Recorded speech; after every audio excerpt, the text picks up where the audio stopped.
fight. Dun, dun, dun, dun, dun.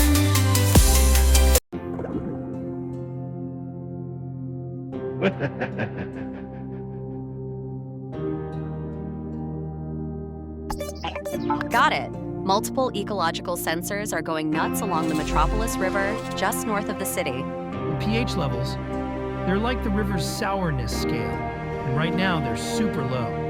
A healthy river is a little bit like plain water, but this stuff is as sour as lemon juice. It's dangerously acidic. An acid spill? That's really bad. It's worse than bad, Mindy.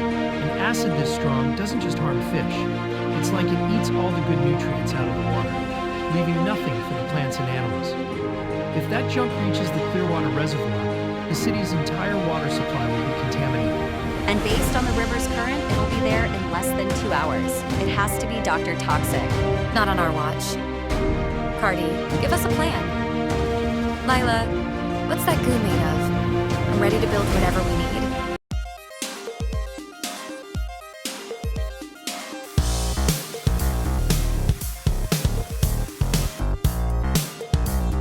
Okay, analysis is done. It's a super strong sulfuric acid. It's incredibly corrosive and designed to spread fast in water. Dr. Toxic really went for it this time. Sulfuric acid. Okay, so to stop it, we have to neutralize it. To fight something so sour, you need something that's the opposite, called a base. Like baking soda.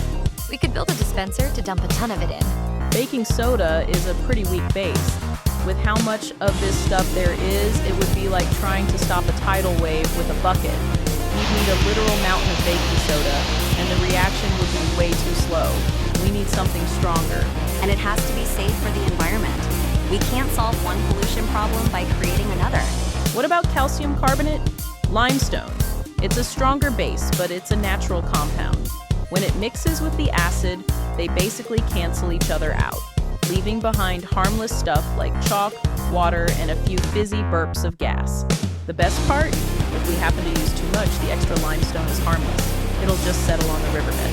Lila, you're a genius. It's perfect. It has a lot of power and it's safe. Mindy, can you build something with that? Can I? I can turn that rock into a river-saving masterpiece. I'm thinking we need to deliver it fast and make sure it really mixes in. How about a series of deployable neutralizer pods? Behold, the neutralizer pod prototype. It's a dangerous 3.8. Okay, pod away. The pH only came up to 4.1. It's working, but the acid is just flowing past too fast for the powder to do its job. To save the river this way, we'd need to line the entire riverbank with these things, and we just don't have time. My pod is a dud. No, the pod isn't a dud. The delivery method is what's wrong. We're thinking about this like we're dropping a sugar cube in coffee. We need to think more like a coffee filter. We don't just need to put the limestone in the water. We need to force the water to pass through it. We have to make sure the acid and the limestone have enough time to touch. We don't need pods.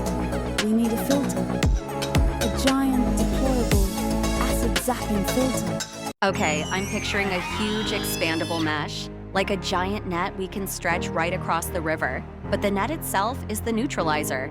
She gets to work, programming the lab's automated fabric.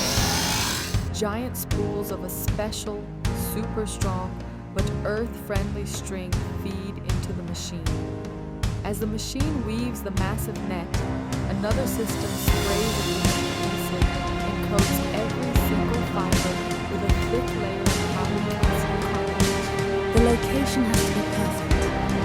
We need to deploy it at the Red Rock Mine, right before the aqueduct that feeds the reservoir. The natural bottleneck there will act like a funnel and force all the water through our filter. It's our best chance.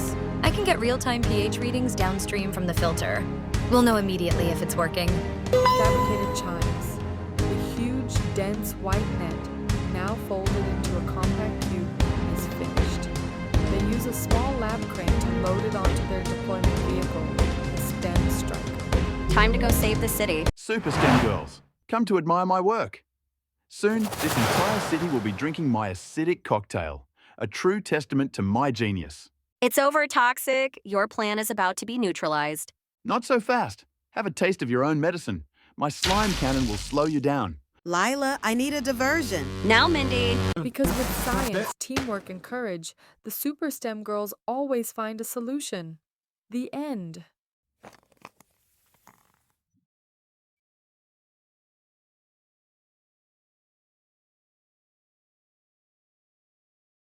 pH levels downstream are 7.2, 7.4. They're stable. It's working. You did it, Mindy. The water is clean. No, impossible. You can't undo my genius.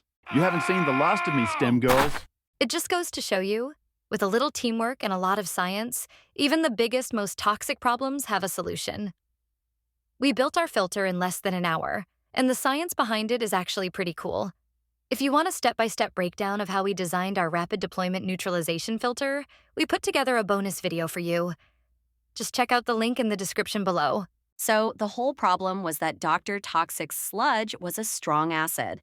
Think of it like this. The pH scale is a sourness meter from 1 to 14.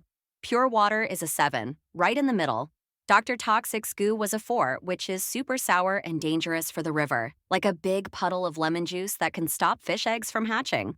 Our solution was to use a base, calcium carbonate, to bring the pH back to a neutral 7. It's a classic acid-base reaction. Think of it like a seesaw.